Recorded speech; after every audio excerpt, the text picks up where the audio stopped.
Good afternoon, everyone. Today we'll start discussing the theories of capital structure. In the later, part, we will discuss the factors affecting capital structure. That is also very important, but I'll proceed to the theories of capital structure. काफ़ी important है और exams में काफ़ी पूछा जाता है. It is given by Durant. Durant is a financial expert. He has given this theory.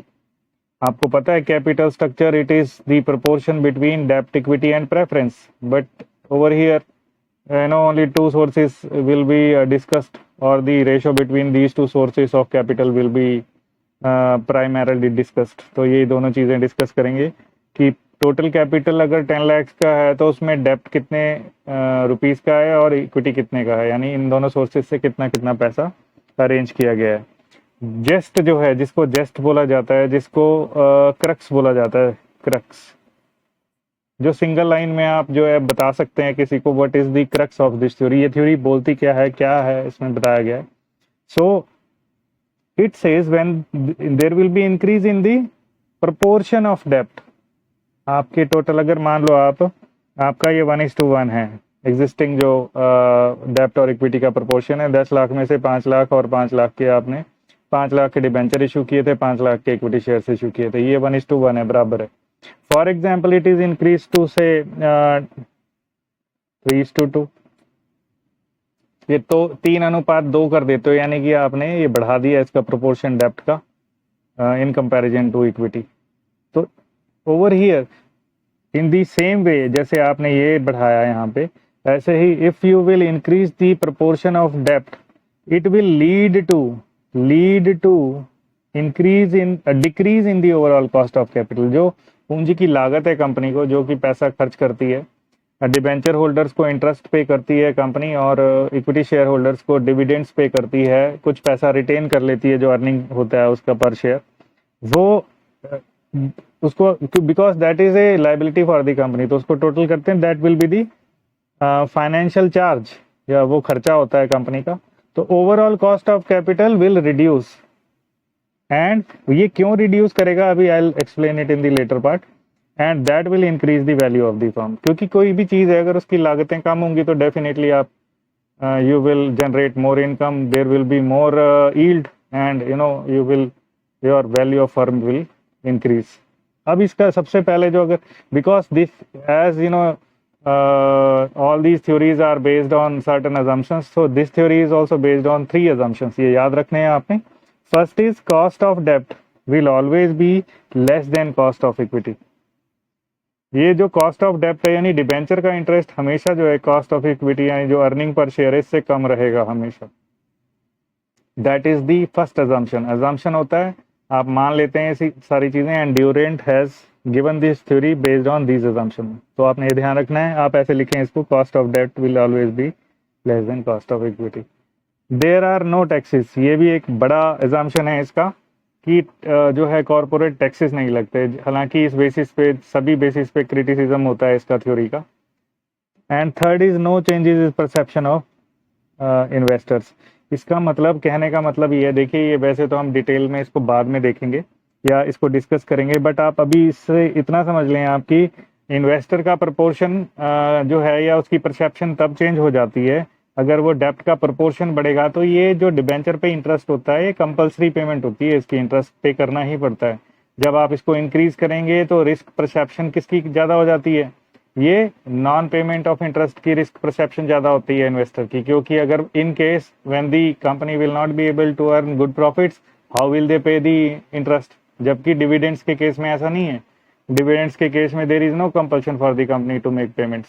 So in that case that increases the risk perception, और जब रिस्क परसेप्शन इंक्रीज होगा तो उसकी एक्सपेक्टेड रिटर्न बढ़ जाती है, रेट ऑफ रिटर्न बढ़ जाएगा, एक्सपेक्टेड रेट ऑफ रिटर्न जो आर आप डिस्कस करते हो. तो वो एक्चुअली इसमें उसने कांस्टेंट बोला है कि there will not be any change in perception of investors. तो जो जो उसका रेट ऑफ रिटर्न है वो सेम ही रहेगा इसमें basically of cost of equity. अभी with the help of diagram this has been explained. तो इसमें आप देखें यहाँ पे this is degree of leverage. अभी लीवरेज क्या होता है, लेट मी राइट, ये degree of leverage X axis में है, यहाँ पे ये 100% है and this is for example 50%. 25%, ये 0 है और ये 75% है। डिग्री ऑफ लिवरेज का मतलब क्या है कि when you will, for example there is a point, अभी ओवरऑल कॉस्ट ऑफ कैपिटल क्या है, that is cost of equity plus cost of डेब्ट। Weighted average cost of capital का मतलब अगर 60% आपका मान लो इक्विटी की फाइनेंसिंग 60% है, या इसके अकॉर्डिंग मान लो ये 3:2 है, तो इसका मतलब 60% कितनी हुई डिबेंचर की, तो 0.6 into for example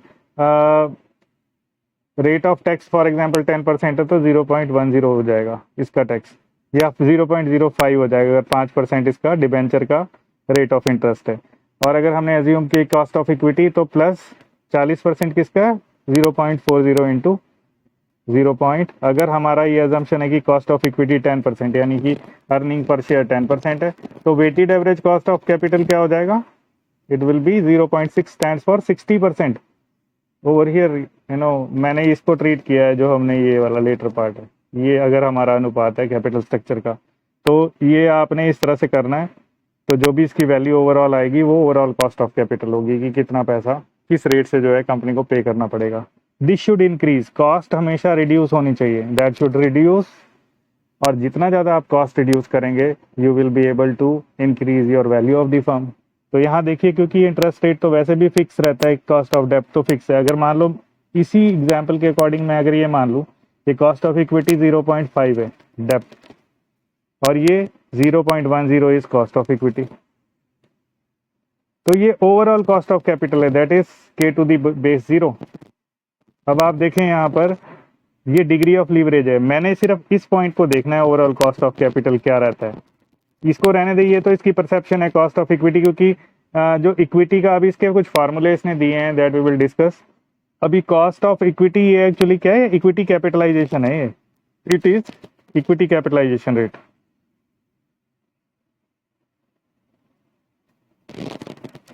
equity capitalization rate, ये इक्विटी कैपिटलाइजेशन रेट है, तो ये कांस्टेंट मानता है इसको, ये क्योंकि जब आप इसका फार्मूला देखेंगे तो एक ही रेट से प्रोपोर्शनेटली आपको ग्रॉस करना पड़ेगा इसको अकॉर्डिंग टू दिस थ्योरी, तो ये तो कांस्टेंट रहता है।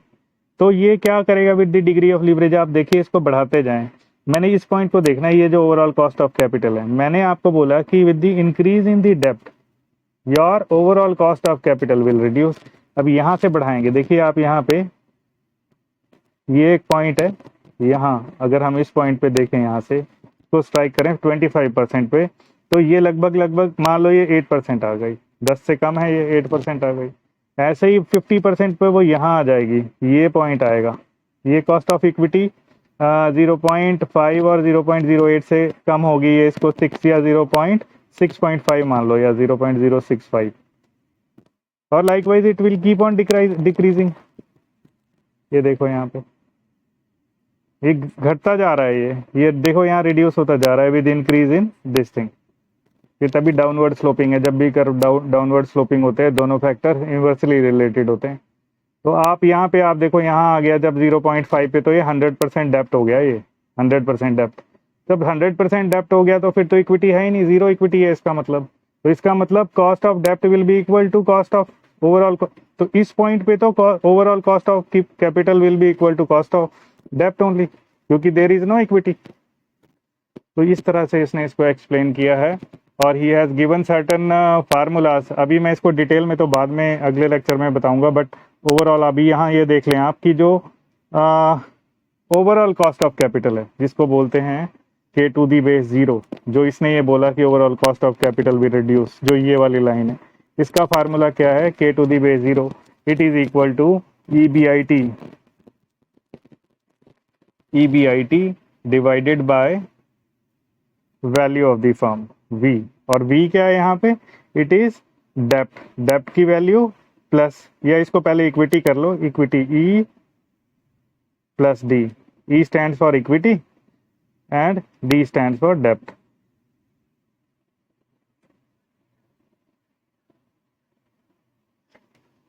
ये दोनों डेप्ट है, तो अगर आप किसी वैल्यू ऑफ द फर्म देखना चाहते हैं तो इक्विटी और डेप्ट की वैल्यू को दोनों को ऐड कर देंगे। बेसिकली आप क्या करते हैं इसमें, इस थ्योरी के अकॉर्डिंग इक्विटी की वैल्यू निकाल लेते हैं, और उसमें डेप्ट तो हमें गिवन ही होता है, तो डेप्ट को हम ऐड कर देते हैं इसमें, तो हम we acquire the value of the firm. तो हमें सिर्फ इस थ्योरी में ये देखना है, with the help of an example will try to understand.